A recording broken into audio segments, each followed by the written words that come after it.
there was heaven and earth. Casye was the heaven.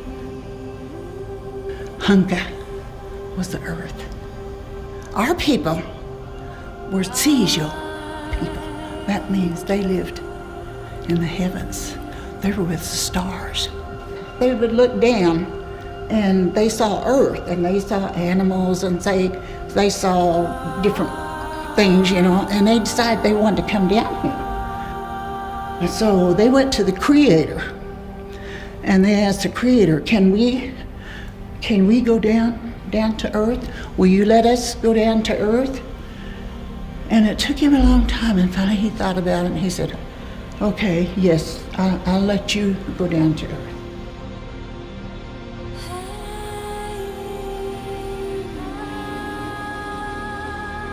And originally they kind of landed in the water. This was this great serpent in the water, and it was swimming around. It was looking for a place to come out of the water, and it didn't find any place. And so it kept swimming and kept swimming, and finally it saw a little patch of earth. So it swam over to this earth, and it came up out of the water. Well, it wasn't a serpent at all. It was a turtle. A big turtle, and that big turtle gave birth to our people.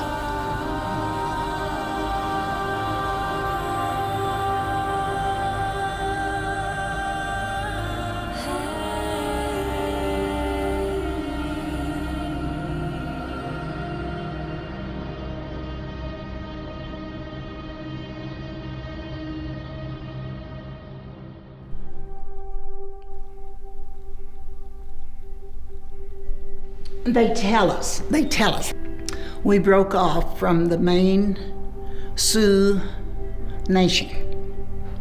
This group decided to take their people and leave the main tribe. And so they did. And they were traveling along and they came to a river. The river was at flood stage and they couldn't get across. So they sent some expert swimmers to swim across and tie some ropes to trees on the other side so they could cross over with the ropes. So there was one group that got across, and so they started upstream on the other side. And there was another group that was in the water when the rope broke. And when it broke, they were washed downstream. Then there was another group that was left on the bank. So the group that got across, that went upstream, we call Ogahpah, which means upstream people. The people that got washed downstream were called the Ogahpah, Quapaw. The people that were left on the bank were the Wajaji. So the white man came along, he couldn't say those words.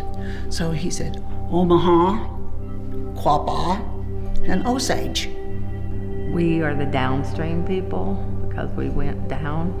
Part of the tribe went upstream, and that's the Omaha, or the Omaha. Karen Hildreth, and I'm the museum registrar/educator. The Osage, or called the middle of the water people, because they stayed right where they camped. They stayed there. One group went upstream, one went downstream, one were left on the bank. But basically we're the same people. We're sort of a southern Sioux tribe. We speak a similar language to the Osage, the Ponkas, the Caws, but we're also related to the Lakota and the Dakota people. So we chased buffalo for a long time, even though we were an agricultural people along the Mississippi River. Before the Louisiana Purchase, the Quapaws had a huge population along the Mississippi River in Arkansas. In the 1500s, they met DeSoto. DeSoto, in his diaries, wrote that he walked past 5 miles of cultivated agriculture as he was walking to a Quapaw village near Osceola, Arkansas.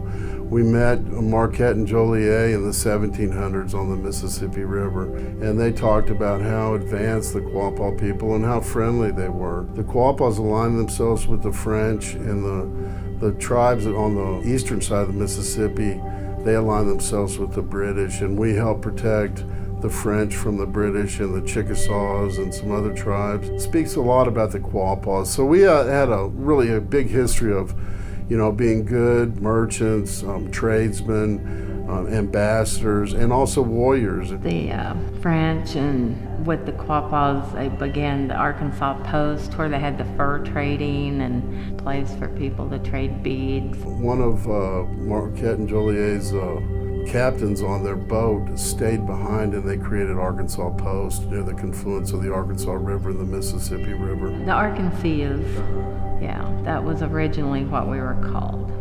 And then from that, the state of Arkansas is how they got their name. Actually, the word Arkansas is a bastardization of the name of the tribe. It was the French named us that. And, there's a lot of the history of Arkansas is really the history of the Quapaw people.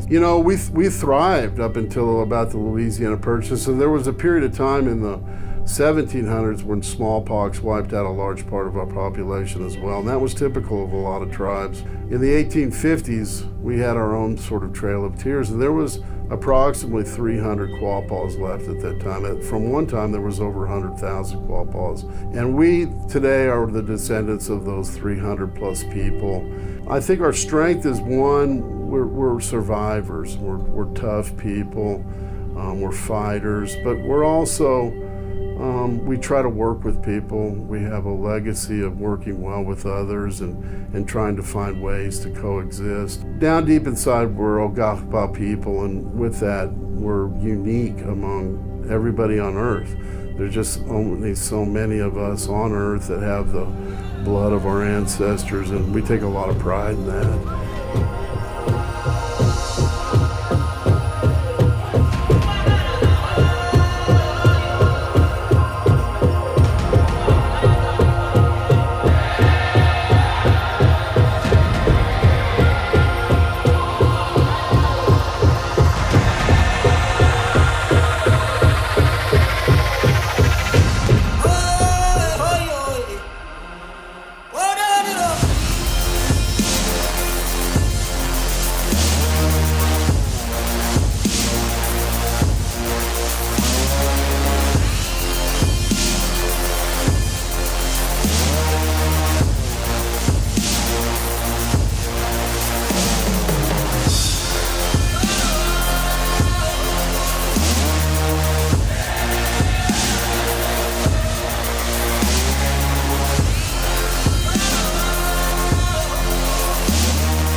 Well, this is a very old pair of Indian dice, a game they played way back when. They still play it today. But you can see the different, look at those. Those are even reindeer. Can you imagine trying to carve those? Gaming originated way back when because we had Indian dice. We call it dice. Actually, they're little bone carvings. They carve the dice pieces out of buffalo rib. You have 8 dice, and 2 of them are what you call the head men. It could be anything, a moon, stars, an animal. Those will be the head ones. Then the other 6 are just round. And then you have a bowl, and you hit that bowl on a blanket or pillow, kind of like Yahtzee or something like that. And then there's a certain way to count each point. Well, if you had one round one and one of your head men turn up, the round one would be worth 1 point and your head man would be worth 5 points. And say you bounced it and when they turned up and both of your head men turned up, that's 20 and it's an automatic win. It's a fun game. That's the form of gaming right there, because they were betting way back when. My name is Donna Mercer, and I'm actually the tribal administrator. I have been tribal administrator for almost 16 years. Back in 82 to 87 when I worked here, there wasn't nothing. I mean, you didn't have any of the programs. We just had our funds we got from BIA for our consolidated tribal government, our housing funds, we had some HUD rehab funds, but everything was within that funding amount. We could not go over what they gave us because there was no money.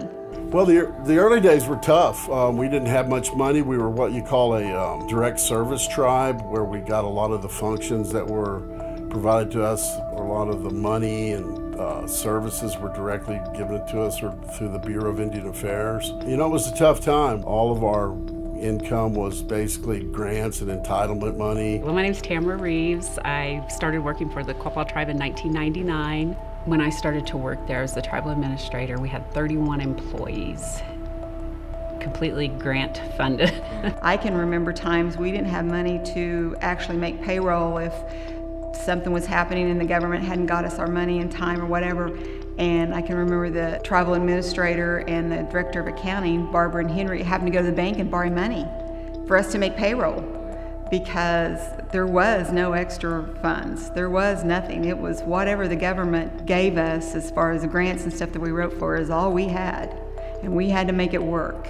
I mean, that's how we survived, was through grants. We started just trying to work together and figure out ways to, move the tribe forward. We wanted to enter into, it's called self-governance program through the Bureau of Indian Affairs, and we wanted to enter that program so that we could have more control and say over our funding and which department it went to. And we had to fight to get that, but we became a self-governance tribe.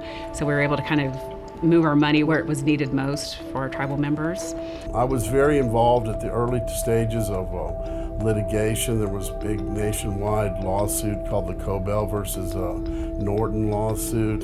And that was really my main focus for the several years where I first started. I really thought that the Quapaws, of all people in this country, because of the mining and the vast wealth that was created and then stolen, was really the driving force for me. And the more active I became in Quapaw, the more interested I became in our legacy. The tribe has always been a very visionary tribe. I think that's something that makes Quapaws unique for this area.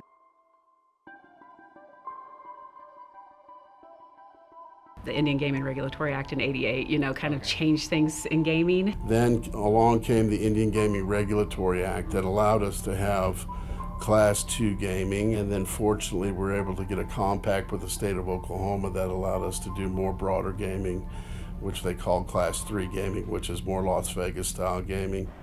Random McWaters, well, where the Quapaw Casino is, it started out as a warehouse. I heard that it was originally built as a place to manufacture trailers. And then it went to daycare.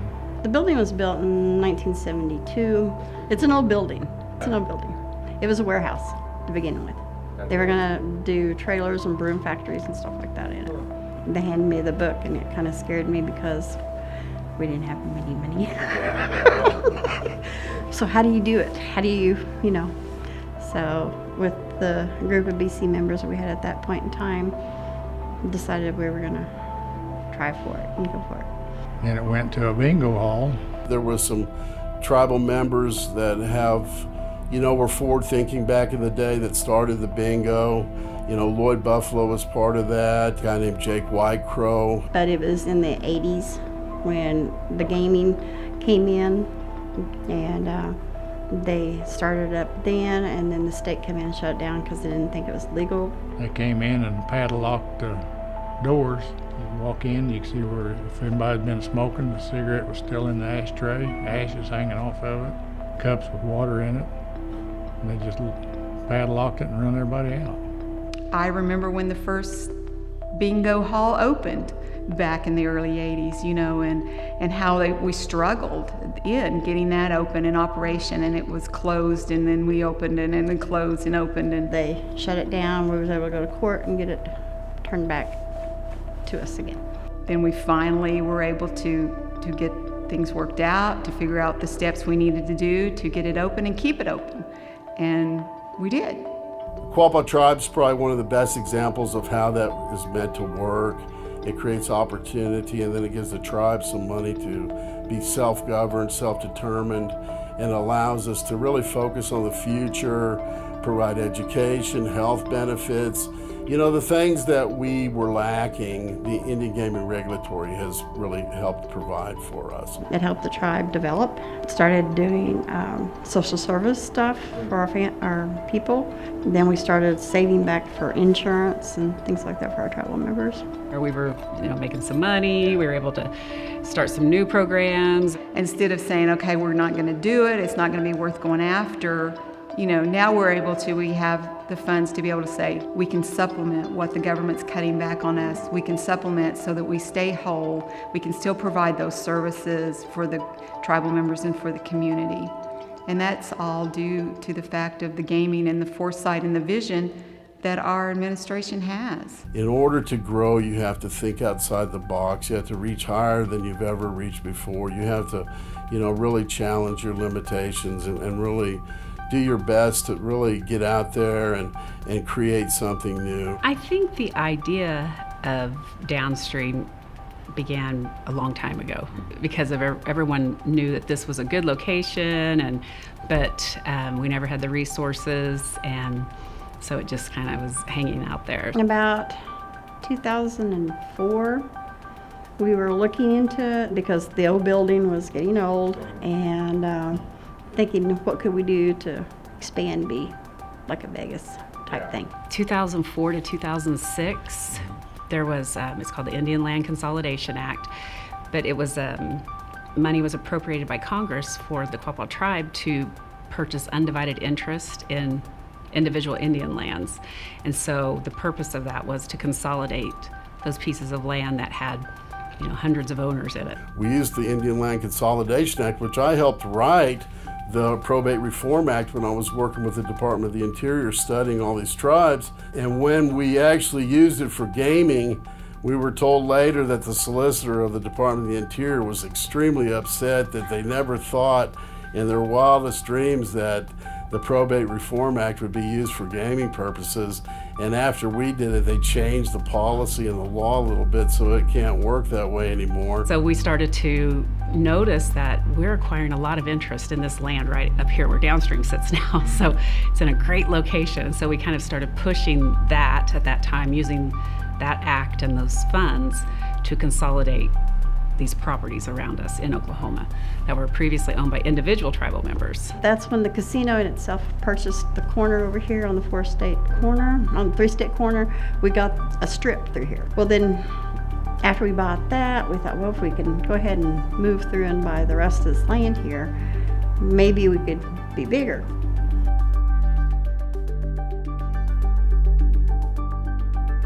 I was just wanting to build a metal building with slot machines in it. And fortunately, it wasn't me that we went with the idea of a metal building with some slot machines in it, that we took the creativity of other people that had, bigger visions than I did. We took groups of architects and we'd load everybody up in vans and go down to the University of Arkansas, the archaeological survey there. They studied different designs that they would see on pottery. They interviewed a lot of elders to see what they thought was important or significant. And we started in the development plan. Once we started seeing it on paper, we all got more and more excited, and just crazy things happened that it's like the stars lined up. Well, when we first started coming out here, when we were trying to identify the properties, it was just crazy. It was wooded, there were no roads. Yeah, in the early beginning, we was trying to figure out how we could make it be seen from the interstate. We put up balloons up and would drive down the interstate to see if we could see it. That's how we got this set here this way. A guy named John Thompson's been with us since 2006. John is the guy that helped us raise $300 million. And he truly, I can tell you, I know, he loves the Quapaw tribe, and we love him. He's really a finance type guy. We met a guy named Mickey Brown who built Foxwoods and helped build Seneca Niagara. And what you see and what you will experience inside is a result of the effort of the leadership of the Downstream Casino Authority. He brought us some experience that we just couldn't have got anywhere else. He was one of the most highly respected gentlemen in Indian gaming because of what he did at Foxwoods. We started dozing the trees and we didn't even have the money yet.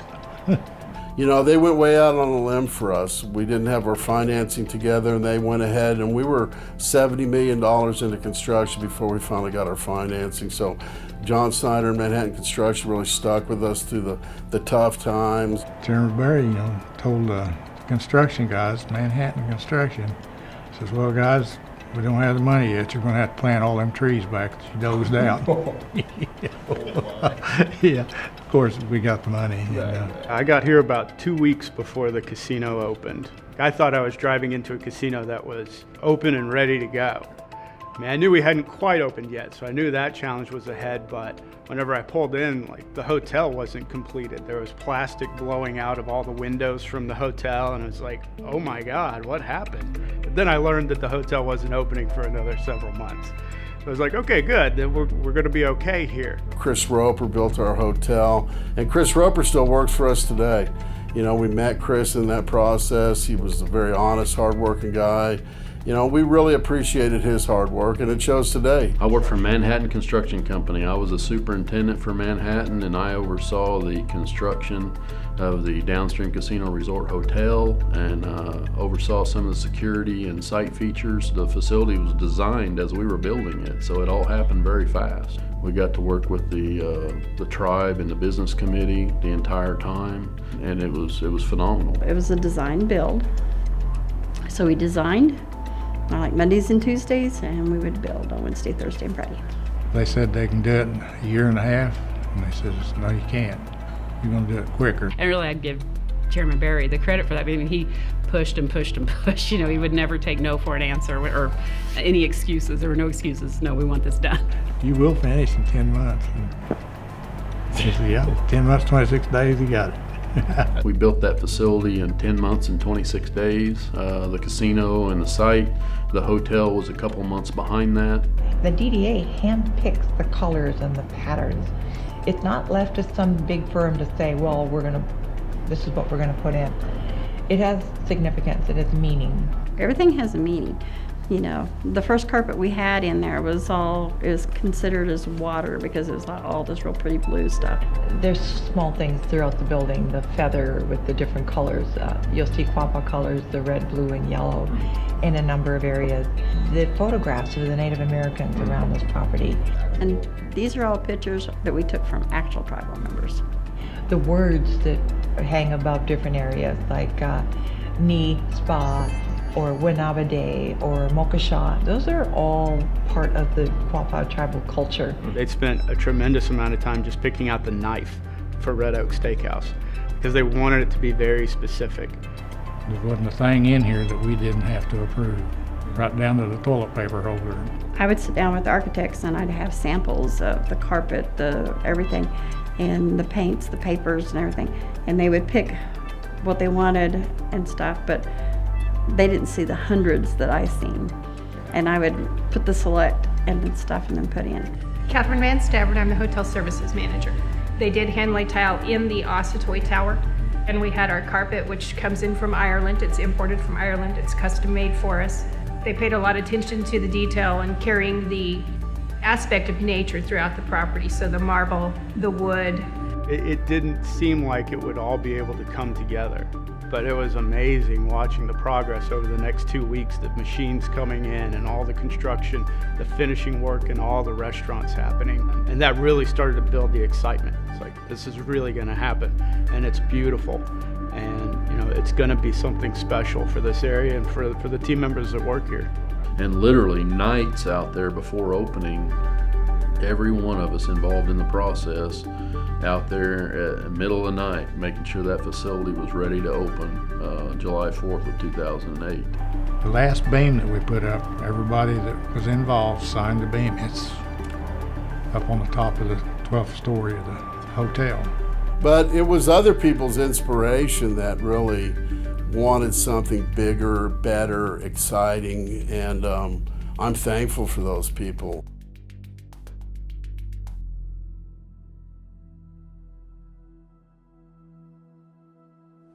Today's a very big day for me and for all of us up here, and we're very proud and we're very nervous.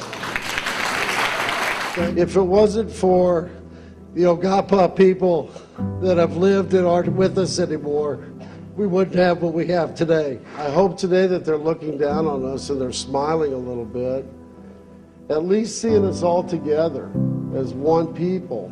And I'm so proud today to be an Ogahpah person. My life has been changed tremendously by the people that sit behind me. Tamara Summerfield is a great leader in her own right.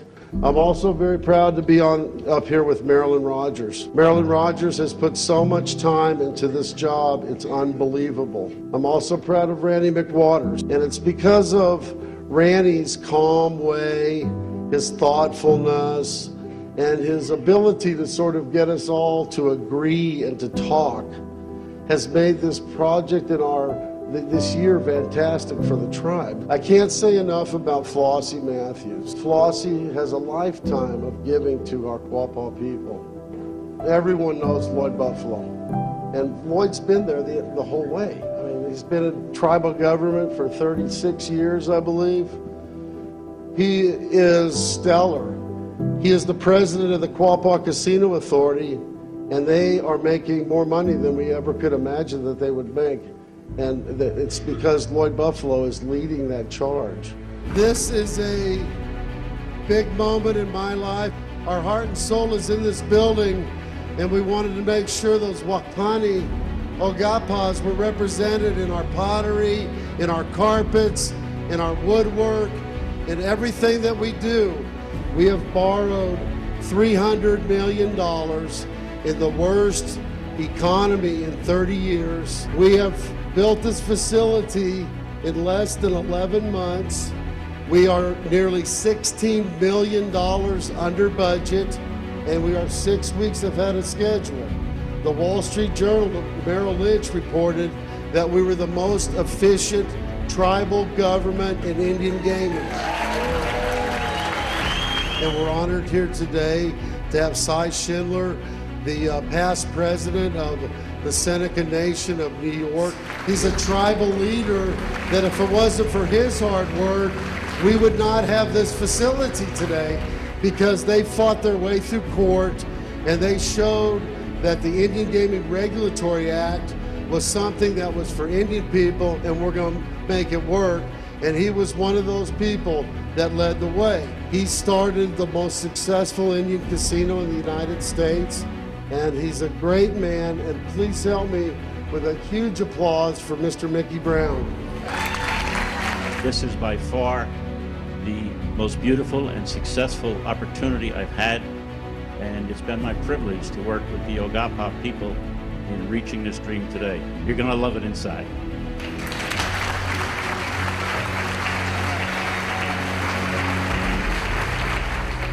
I think the Quapaws should be congratulated for the dream they had, but you know, a dream takes leadership to become reality, and every organization has a leader, and Chairman Berry, you have been the leader for this organization, for this tribe, and for this project, and we congratulate you on your leadership and what's going to happen today.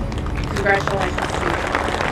I think this is truly a historical day for the Quapaw tribe, the Quapaw Nation. You are here in the historical moment because you are here when a dream becomes a reality. And he doesn't know we're going to do this, but I'd like to ask John Snyder to come up real quick, and I'm going to put a blanket on him. And that's our highest, the best way I can thank him and tell him that I appreciate what he's done for the Ogahpah people. He has built us a monument to the people who are no longer with us.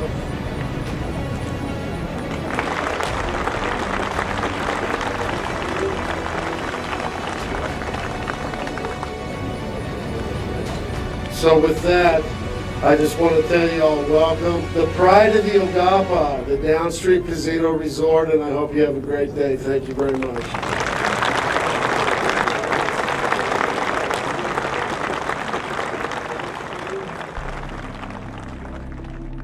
When it opened, they came in mass numbers to see it.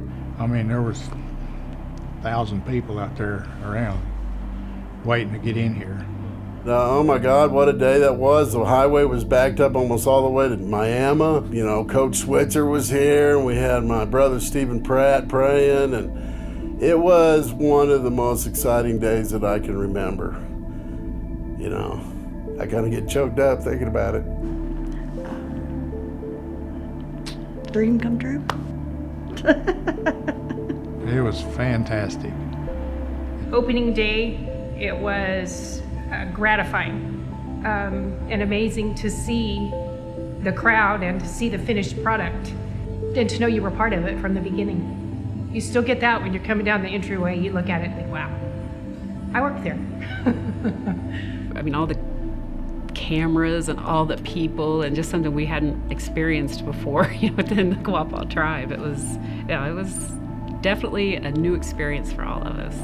I don't think we all knew what was going to happen on day one. I don't think we realized that there was going to be a line down 44 as far as the eye could see, and the National Guard would have to come out and hand out bottles of water because people are running out of gas. And of course, we opened on July 5th, so it's 147 degrees, So those things were a challenge to us. And whenever the doors did open, waves of people, thousands of people coming through the door, we all just kind of looked at each other and went, well, here we go. It was a huge celebration, one that it'll always be a real important milestone in my life, because it was sort of the culmination of tons of hard work, tons of imagination, and just tons of luck. It's kind of a blur in my mind. I just remember it being so packed, and we were just so excited. And, I'm just so happy, because it's not just, it was the grand opening of something special, something big and something new, but all the benefits that have come from it for employees, tribal members. It's a milestone in our history that sort of changed the economic dynamic of the tribe. The expectations for this place were just ginormous. It was huge. You had to start off on the right foot. You had to make that great first impression. When we did initially start out, of course, construction was still going on. The earth was moving. When we built this first tower, we're working on it as the casino was opening and finishing it up. And we found out we booked solid. We couldn't keep rooms. 100% occupancy in this and here. So we better have another hotel, so we built another hotel. We did the expansion to the hotel, the Kappa Tower. The initial tower was our Ostatoy Tower, which is 12 stories tall. Once we reached capacity, the decision was made to build the second tower, which is our Kappa Tower, which has 6 floors available in that tower, which brings us to a total of 374 rooms. Included in that is 33 suites. 3 of those are hospitality suites. Even with our 374 rooms, we do find ourselves renting at full capacity, which is 100%. Other times we range anywhere between 75 to 90. We have the outdoor and indoor pool that opens up onto a patio for the outdoor area, so the doors actually open wide, so you get the feel of the outside. It's a heated indoor pool area. The outdoor pool, we have 5 cabanas. That also comes with fireplaces and a fire pit. You have a full range bar downstairs with the misters as well. There are a lot of factors that they put in throughout the property. The swirl throughout the property that carries a significance within the tribe as well. You'll see the pottery that is on display. That's actually dug through different archaeological sites throughout the area, especially down in Arkansas. But the Quapaw tribe, the Ogahpahs, were known for their pottery. They found it all over the United States in the trading that they did back in the pre-colonial days. In the Kappa Tower, we do offer our spa. We always wanted the spa, but that was something we just didn't have the room for in the footprint initially. We could build that into the second phase. Facials, they could do body massage. You have jacuzzis in either side, men's and women's. The men's side also has a cold dunk. They do have the saunas, the steam rooms. You can see how much of the rich culture that's there, from the entrance to the treatments themselves.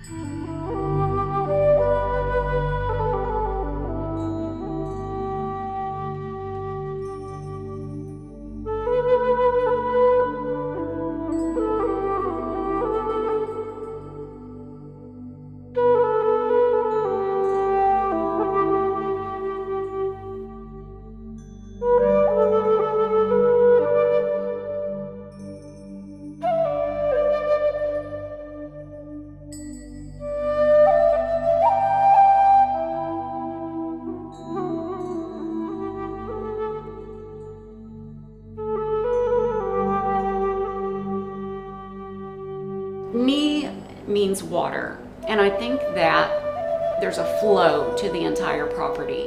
So as you go through the property, you will see a lot of different things that include the elements of earth. There's wood, there's fire, there's water, there's air.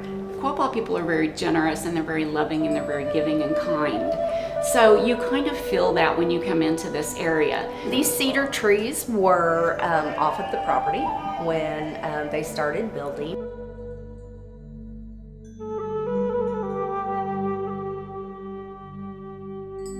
So I think as you walk through the spa, you kind of get the feeling that everything is flowing, and that's what we go for. And hopefully, our wish and our prayer is that we continue that through our services as well, and it flows through you and it makes you have a wonderful experience at the knee spa.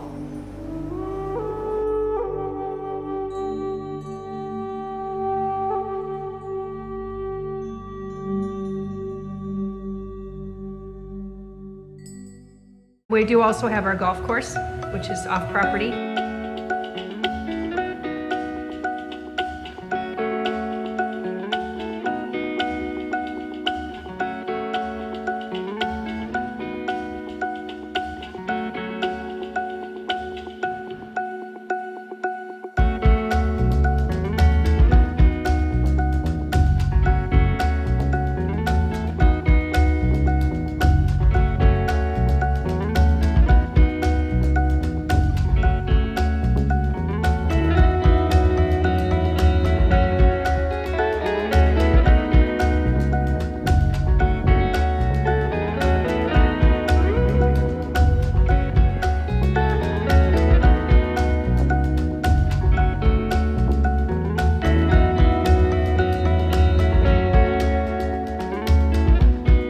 If you can come here and get 3 different experiences for the price that you would pay at one other place for one, that's a good deal. Your money stretches. It is a little getaway. It's something in the Midwest that you don't get everywhere else. It's a mini vacation right here in your backyard. That is an entertainment venue, and that's how I explain it to people. It's a resort. It's a resort for people to come and have a good time. They can come and enjoy the spa. They can enjoy a band. They can enjoy a good meal. They can enjoy a game if they want to play a game.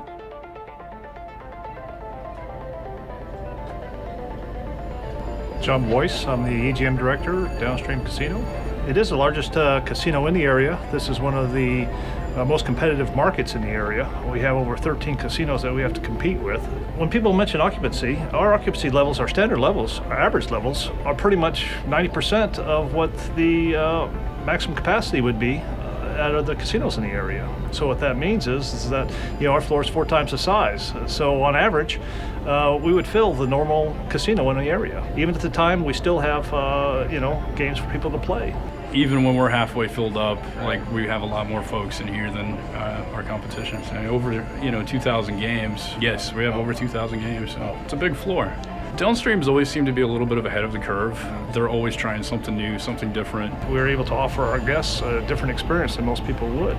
Technology such as flow ride bonuses, technology such as unattended jackpots, where if one of our high-end customers hit a jackpot, they could just enter a PIN number in the game and it'll pay them directly. We have some games that have been on the floor for 10 years, but it's because players love them. Certain games that they like and a door we'll try to hang on to. If not, we'll try to get the next best thing in. I'm Josh Seiler, Table Games Manager.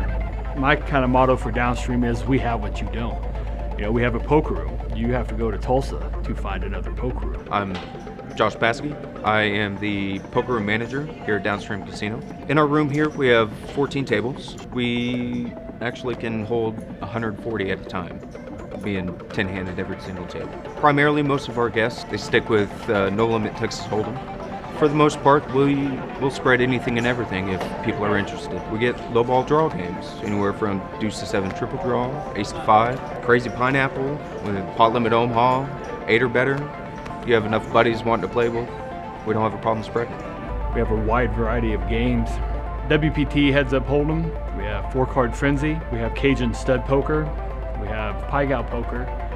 We also offer a Baccarat, a bigger high limit room than most areas. A lot of areas are just 1 or 2 tables. We have 7 tables in here with shoe and double deck. We got 4D technology out there. It puts you actually in the game itself. It's intuitive of your motion. You actually wave your hand, you can grab coins or something without actually physically touching the machine. Seats shake, which gives you the effect of total immersion into the game. The technology has changed drastically in the 10 years that I've been here. The dual arcs, which we kind of refer to as the Brontosaurus ribs. We have the jumbos, V55, 75-inch screens, that just draw people into it. In Oklahoma, we've got everything except craps and roulette, but recently the state legislature has opened that up. Yeah, so they've actually changed legislation just very recently. In fact, that's something that's going to be coming to our casino. They're training on it right now. Our table games department is running everybody through that particular training and anticipating it. I know I have a lot of poker players that necessarily don't play table games or slots, but they've been saying for 10 years, we wish you would get dice. I definitely think it'll incentivize, a new player base and maybe even some more current as well.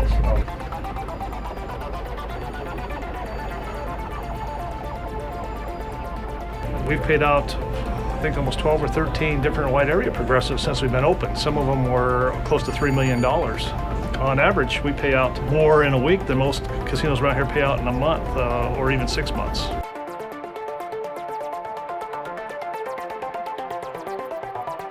We'll have 300 or so jackpots a day on our floor. It's just hundreds of thousands of dollars we'll pay out.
My first encounter with John, it was shortly after I had driven 12 hours and worked a bunch of hours here and everything, and there was some event going on, and he said, "Hey, how are you?" I said, "I'm good." He's like, "Well, I'm glad you're part of the team." I said, "Well, I'm gonna try my very best for you." And he just stopped and he went, "Well, you got to do more than that."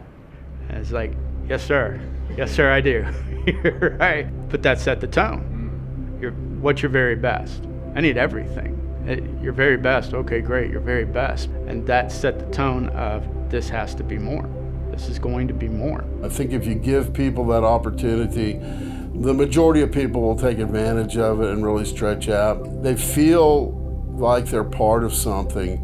and they really buy into it. You know, it's a great feeling when you see people just working really hard and they bring you things that they're so excited about, and that's what really we've created. Downstream's allowed us to expand so much and diversify things. These other entities that we've been able to start because of Downstream, they provide some jobs and they provide services. I was driving back and forth to Joplin every day, and there was a guy selling 5 or 6 greenhouses. And I went to Gilbert Johnson and I just said, hey, what do you think about me buying some greenhouses? And at first he's like, man, I don't want it to do that. That's too much work. And then finally I said, well, we're buying them and you're going to be in charge of them. I've been a gardener my entire life. I come from a family of gardeners. Chairman Berry had a vision of greenhouses, and he came to me and asked me, what about greenhouses? I said, what about greenhouses? And he said, well, let's try greenhouses. And I said, okay. So here we are, and we've expanded into something so beautiful. Gilbert will show you some passion. That's a facility that opened in 2013. Once that facility was built, we got out of his way, because Gilbert knew what he wanted to do with that facility. You know, he took off. He's a great guy. He's passionate about what he does. Gilbert made it beautiful. He keeps the grounds beautiful. His staff with Dawn and his other staff that have been there long term, they're wonderful people. Someone was shining down on me to have such a great team. I'm proud of each and every one that I have. They love their jobs. They love the Quapaw tribe. They love to make the tribe proud of them. In the beginning, it was for the kitchens. We started all this just so that we could provide for the kitchens, fresh vegetables, fresh herbs, things like that. Gilbert and Dawn do a fantastic job with their crew out there. They take care of the herbs and the vegetables and the fruits and the things that we can gain from them to make our dishes more fresh. As a chef, that's what you want. You want to be able to go out and see the produce and touch it and feel it and talk about it and learn from it. Our chefs will come out and talk to us about something specific that they want us to grow. They come out about once a week and go through the houses to see what we have to offer them. The good thing about going out there is you can look and see what's coming in seasonally, and we're able to watch that from seed to plate. We didn't have a whole lot of vegetables in the beginning. It was pretty much herbs. We had started with all the major herbs. We do the flat parsley and curly parsley, basil, thyme, rosemary, chives. Those are what they use the majority of every week. As time went on, they started to request peppers, tomatoes, things like that, and we just got started. The vegetables we do in the greenhouses all year long. A lot of times produce, when it's handled like commercially, you have to remember that every time it's handled, it is susceptible to a bruise. Here, we simply walk out, pick it out, they pick it, they wash it, they bring it to us, it's ready to go. You know, Gilbert would come to us and ask us what we wanted him to grow or what we think we could use. You know, it was always great to have an insight to say, hey, can you grow this for us? We can try it out, or grow something else, a different herb or a different vegetable. It is rewarding for us to be able to provide the kitchens with what they need as in fresh herbs on a daily basis. I mean, he brings us a seed catalog that we can go through and pick out different seeds that he's gonna order and grow for us. Being able to go out to the greenhouse though and saying, God, the tomatoes look amazing right now and those cucumbers are fantastic, so let's build something from that. We keep everything as natural as we possibly can. If we have plants that get a lot of bugs on them, we're not allowed to spray chemicals out here. So because of the bees, they're in our houses and we feed people. We spray neem oil. It's basically fruit juices. And that's about the only thing we really spray to try to keep them under wraps. We have a compost pile that if our plants get real sick or anything like that, we'll throw it in the pile and Mother Nature takes care of it. Birds, ladybugs, bees, they'll pollinate anything, and within 3 to 6 weeks you can go out and harvest. It's an awesome, the pile is a great thing for us. It saves us a lot of money, and we are the floral now, so we do all of that. Lori does. Well, it was Gilbert that started it, doing just a few things for the restaurants and for the hotel, but then it just started growing. She's very creative, and she's always making floral arrangements, and when I say she's creative, I'm not kidding. She's awesome at what she does, whether it comes to the decorations or the floral. Just one big happy family, and I'm thrilled to be out here. The majority of the beginning was all for the kitchens. And it has just grown. We go to the spa. We can go out there and pick, things that we want to utilize for our scrubs or our mask or our body treatments that we use here in the spa. We have herbs, we have a poultice that we use that we fill with herbs and spices and essential oils and use that in the signature knee massage. And we have so much to offer for the casino and the hotel. We deliver herbs to all the bars. We take men to all of them. Number 4 greenhouse is strictly tropicals. In the summertime, we will transplant our tropical hibiscus. We put those in our concert boxes to keep people from getting up to the stage. All our tropicals we use inside a lot. We have beautiful tropical beds that go down our Kappa hallway, and we replenish that about every 3 weeks, bring everybody back, doctor them up, get them back up to par. We tour over 1,500 people last year. We expect to tour over 2,000 people this year. Many culinary students, many tribal members, many young people that come here and want to take back what we do and see the chairman's vision and try to implement it back where they come from. I mean, it's amazing for me as a chef to be able to walk out, look, pick, come back. The Quapaw tribe gives back to the community. We donate to the Women's Center, free floral arrangements year-round, year after year. The Children's Miracle Network. The chairman always makes sure they have what they need. The chairman picks passionate people. It's part of his vision. Almost all the people that you will see here are passionate people in what they do, and it shows. I was over at the Tar Creek site and I called the Joplin Bee Club and I told them I wanted to buy some bees, and the lady said, well, this is the wrong time of year to buy bees. You can't buy bees right now. And right then a truck drove by with a bunch of beehives on it, so I chased him down. He was kind of a gypsy pollinator. They were pollinating canola fields over by Miami, and he just happened to be storing his bees on tribal land. And I think I scared him at first because I asked him who gave him permission to put his bee boxes there, and it was evident he didn't get permission. But I said, don't worry about it, I just want to buy some bees. And he looked at me like I was crazy. So we bought 10 hives, and I walked into my office, and a guy named Jonathan walked in and said, hey, I heard you were going to get some bees. I'm very interested in bees. Who are you going to have take care of the bees? And I said, you are. And he took off, did a good job, but Gilbert really has latched onto the bees. So we have approximately 75 beehives on property. We harvest spring, summer, and fall. Our last spring's honey was almost see-through. It was so clear. Summer was a golden honey, and then fall was as dark as molasses. But it's all about what flowers they're harvesting at the time. Your flowers are always different, spring, summer, and fall, so your honey's going to look different and taste a little bit different too. To give honey to the surrounding community, to have natural fields of flowers and produce the natural honey that we can now have to offer in the outlets that we have in the casino and the convenience stores in the area. The honey is a wonderful addition. It's used in the restaurants, obviously, and we utilize it here in the spa too as much as we can.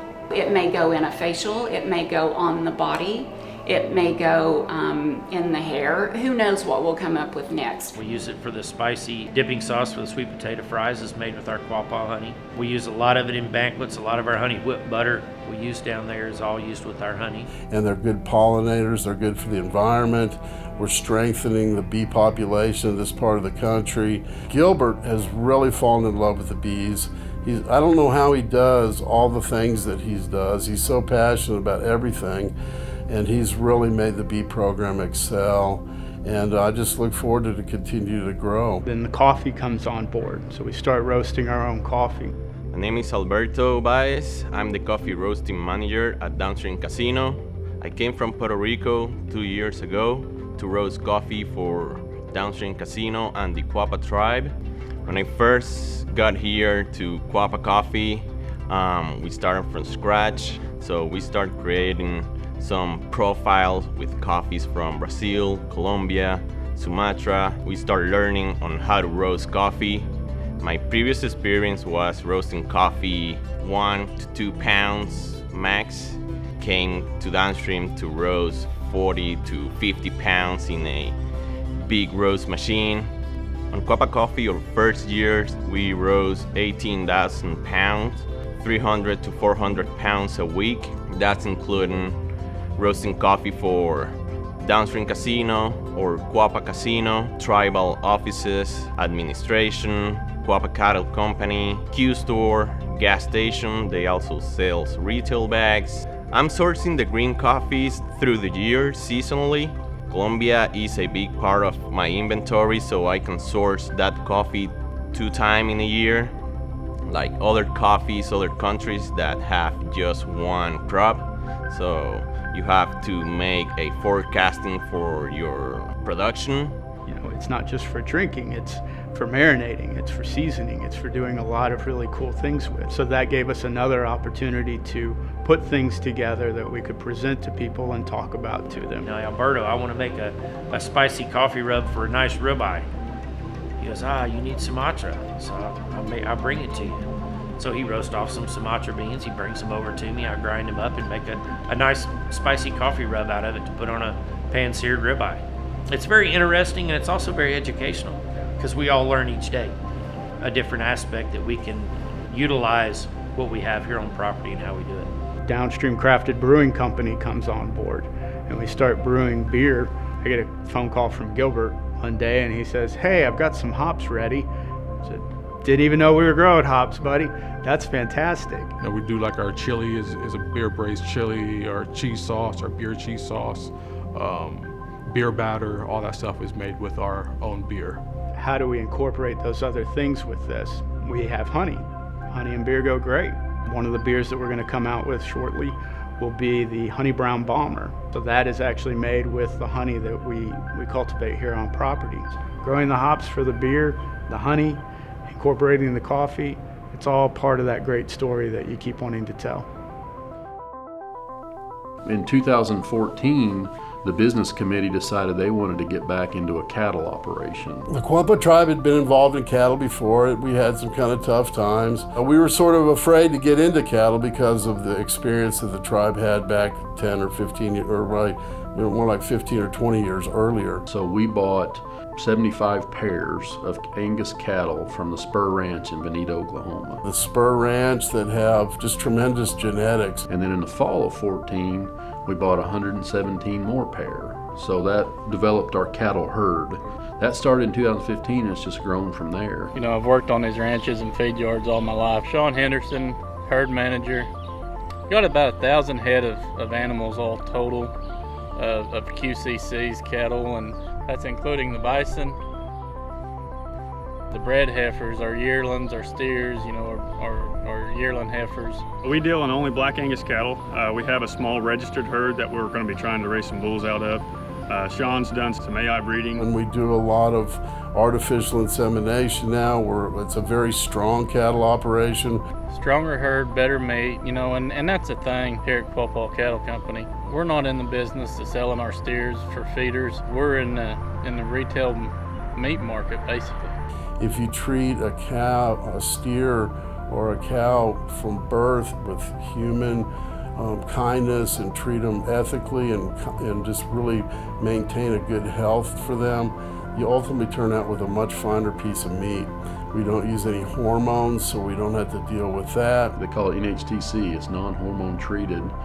That's a certification that you can get, and we're certified. Our herds are certified non-hormone treated by a third-party group. We were taking our cattle to Nebraska to feed them, to Colorado to process them, and we started looking at the cost of, you know, doing all that transportation. It was costing us over $1 a pound just on transportation costs. The dry aging was done in Kansas City, and we would send a truck up there every week to drop off some of our meat and pick up meat that had been aged and cut and packaged. We were just spending so much time in transportation, and then of course paying somebody else to do that work. Boxes would collapse, or packages would leak, or labels would be wrong, weights would be wrong. So those are just all issues that we wanted to change and we wanted to be better at.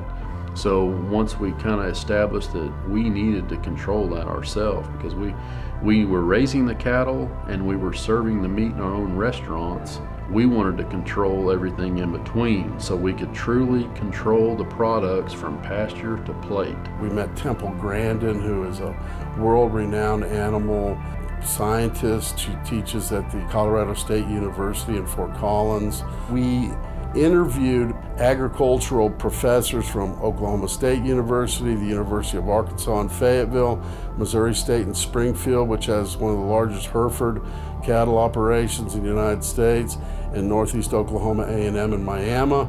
We sat down with the veterinary science and animal husbandry professors, and we had a square design for our beef facility. After 2 days of sitting down with these professors, we totally redrew the processing plant to be lineal. All those things that we learned along the way went into building our own feeding facility and building our own processing facility. I'm Wade Payne, I'm the processing manager. We can do all the processing from bison, cattle, hogs, sheep, goats, and we are licensed to do farm-raised elk. And we got one alley that runs all the way from the feeding pens to the processing plant. Solid sheet metal sides, all that type stuff. It's adjustable where you've got larger animals, you can move those alleys out, and smaller animals like hogs where they're not as wide, and you can move that in. It's all enclosed so that they can't see outside. It keeps their stress down, and when you have low stress on animals, you grade better. We also have a grader that's a tribe member. There's only 135 licensed graders in the United States, and we have one in the tribe. We're the only tribally owned USDA inspected beef and bison pork plant in the United States. We have a USDA inspector on hand. He has to inspect all the livestock when they come off the truck. He checks all lymph nodes, glands, look at them from both sides, make sure they're ambulatory and being able to move around good and that there's nothing wrong with those cattle. It's a safe product at the end of the line.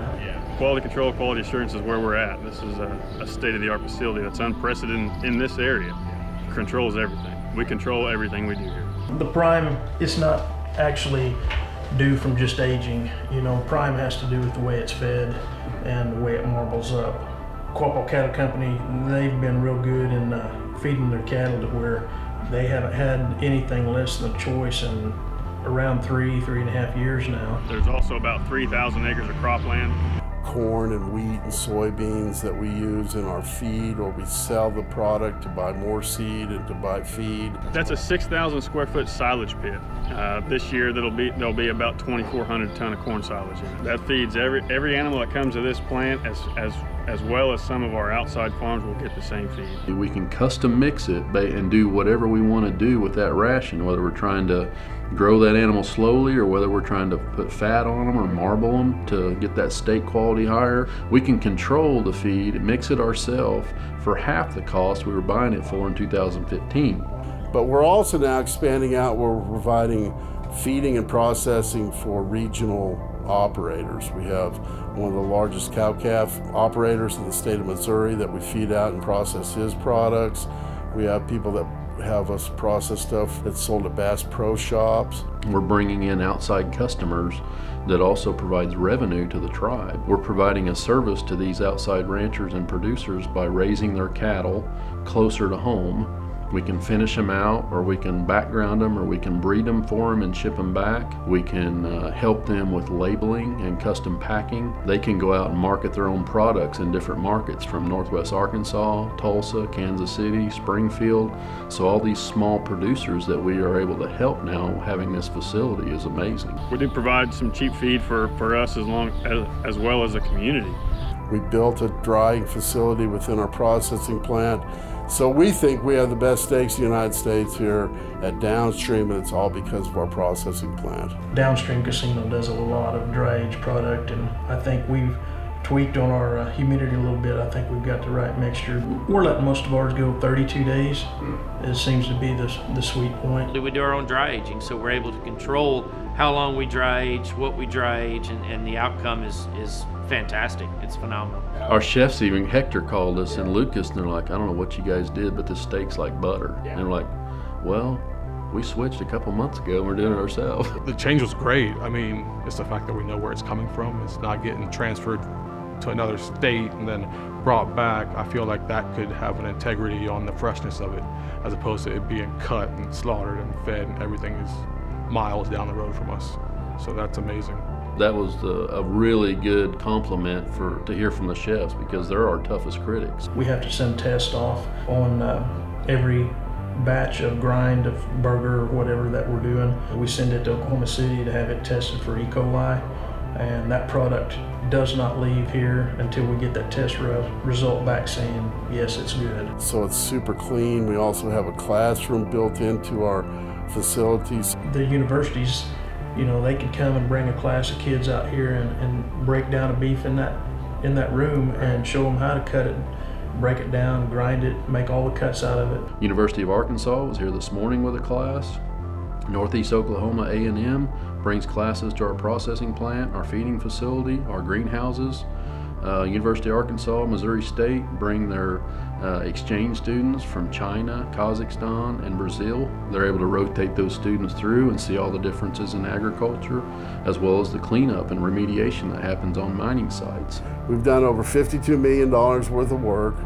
We now own all of our own equipment. We own 14 dump trucks. We have excavators, bulldozers, all kinds of heavy equipment. We manage the repository, and we're partners with the Environmental Protection Agency.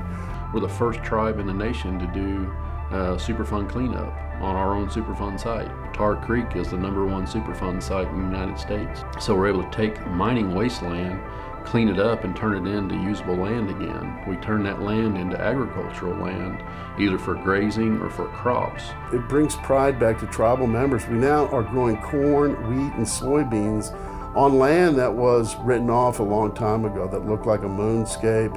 We study the plants. The plants are not uptaking any of the heavy metals. So we've turned land that the government at one time just wanted to fence off to very productive agricultural land. It's providing revenues for the landowners.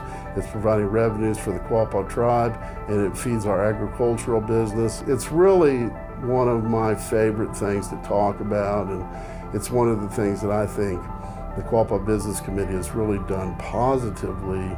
That's just not gaming or something like that. It's something about a legacy of creating and leaving a better environment than what we were handed. So, you know, we're open to not just the tribe, it's for the community and for the 4-state area. Tribes from Rhode Island, South Dakota, Montana, Minnesota, Utah, California, Alaska. You know, tribes from all those states have been here to see the agriculture we do. There's a lot of tribes, a lot of outside facilities that want to see what we do, that are impressed with what we have here.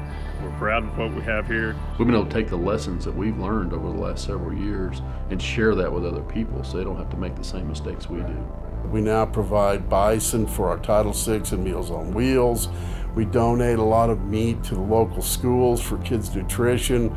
All the meat that gets served in Title VI, the beef, bison, and pork, all comes from our facility. So the elders, they're doing approximately 200 meals a day in-house and 100 meals on wheels out of that facility for homebound people. You know, we feel good about that, knowing what we're serving our customers, serving our kids, serving our elders is a high-quality product that we're raising and we're producing ourselves. It's turned out to be a great community effort. It's great for the kids, it's great for the elders. We've created jobs. You know, building that facility, hiring local people, hiring tribe members, they have benefits, they have retirement, they have paid time off, and that facility is definitely not at capacity yet, 25%, 30% capacity at that facility. So we have a long way to go before that facility is running full speed. We're starting an online market for people to purchase some of our products. You can buy coffee, honey, that type of thing. We have that website going now. We can ship anywhere. We ship frozen product now as well all over the United States. And we're working on some export licensing, so very soon we'll be able to export products to either China or Europe or both. Click of the button and we can handle that. So that's the whole story in getting from pasture to plate. If we're gonna have that high-end steakhouse and a high-end product, we've got to raise it. So being able to raise that steak product ourselves is phenomenal. Farm-to-table sustainability is something that takes a lot of hard work, something that we've all worked very hard at to make it work here at Downstream. The tribe is an agricultural tribe, And so really having that kind of connection with the plate of food that they were going to be presenting, that we were going to be presenting to everybody, meant a tremendous amount to them. Because we need to set the trend, not follow the trend. And we have that opportunity now to be able to take things and make things into something that's never been done before, try some different things for this area. All that comes back to Red Oak being able to present that to people. People have a certain amount of trust. They know what to expect from us. It's the elite restaurant in this area as far as the product that we sell, but these guys do a fantastic job working hard to try to provide the best that we can in quality of product that we put out. You know, we have great chefs. We have Greg is awesome. Lucas is fantastic. You know, Hector does a great job. He has a lot of flair. So all the people in our food and beverage do such a great job of being creative, trying to keep it fresh. Top of the line chefs, they definitely know what they're doing. You know, you go to Legend Sports Bar, you go to the buffet, the noise is still there, the excitement's still there, and that's great for those. That's definitely, I mean, you want a lively sports bar. But this needs to be a bit of a relaxing place. It needs to be a place where you don't forget where you are, but you're able to take a little bit of a break.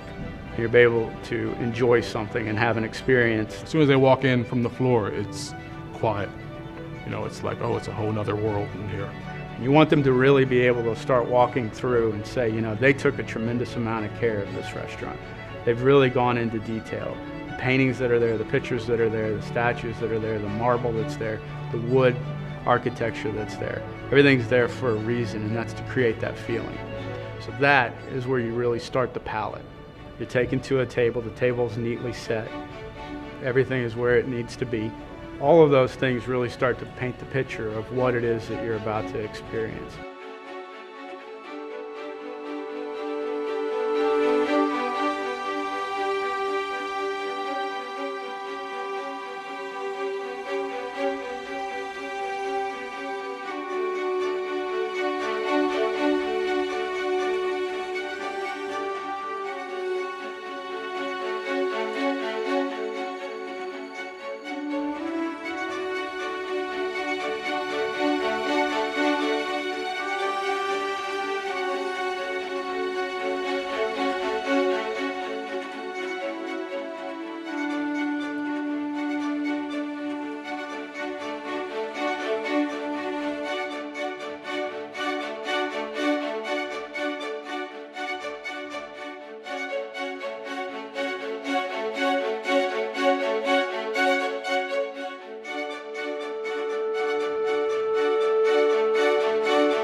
whole intent is that from the moment you come in to the moment you leave, that experience has just been fantastic for you. You want people to say, I don't want to go anywhere else. There's nowhere else is going to treat me as well as you do. You know, you want those few moments, you want that hour and a half, you want that time where you can take a break, clear your head, have a great meal, go back out there and have some more fun. And that's our entire purpose. That's everything. We had a good talk with a bunch of employees yesterday. You know, we don't do a very good job probably telling people what we do, and we don't do a very good job even probably sharing it with some of our tribe members, and that sometimes causes turmoil because they may not know what we're doing or why we did something. If they could truly see what we do and why we do it, everybody would be on board with what we're doing. I'm glad they're doing this documentary because people will see the passion in everyone they interview and talk to, and we will shine. People really want to know this story.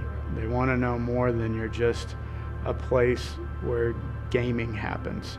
Other tribal casinos have hotels.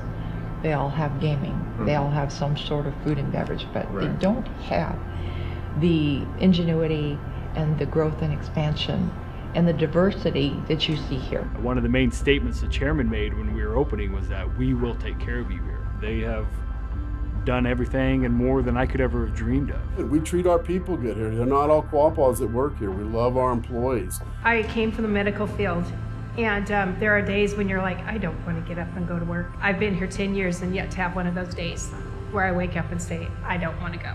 I have been here for 8 years. Actually, today is my 8-year anniversary. Actually, this week was 9 years for me. I've been here 9 years exactly. That is a great success story, and that's just another thing of, you know, what the tribe is, what the Quapaw tribe is about. It's about people, it's about caring, it's about loving your fellow man, and it's, you know, what can I do to help? I call it Downstream proud. We are Downstream proud is what we are, and we will always be that way.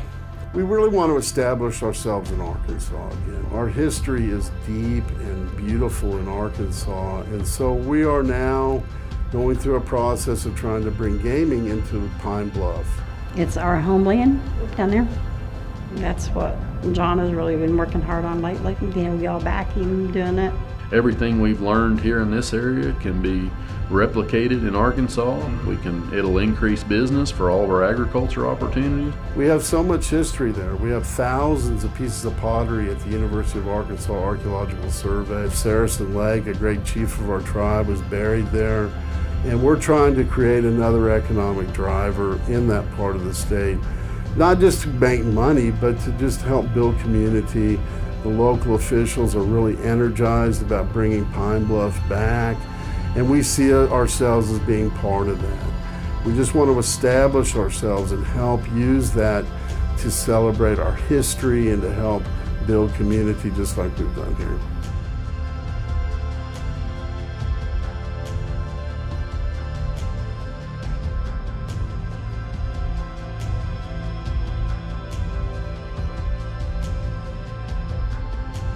Hanchuan entate wakonda handa ishite. Iwijidan dagani hambade. Genige Ogahpah iya. Genige Ogahpah wahon. Awato the kansa dahwale hajiyashi. Awato the kansa Ogahpah wahon. Awato the kansa dahwale nikashika. Hanchuan.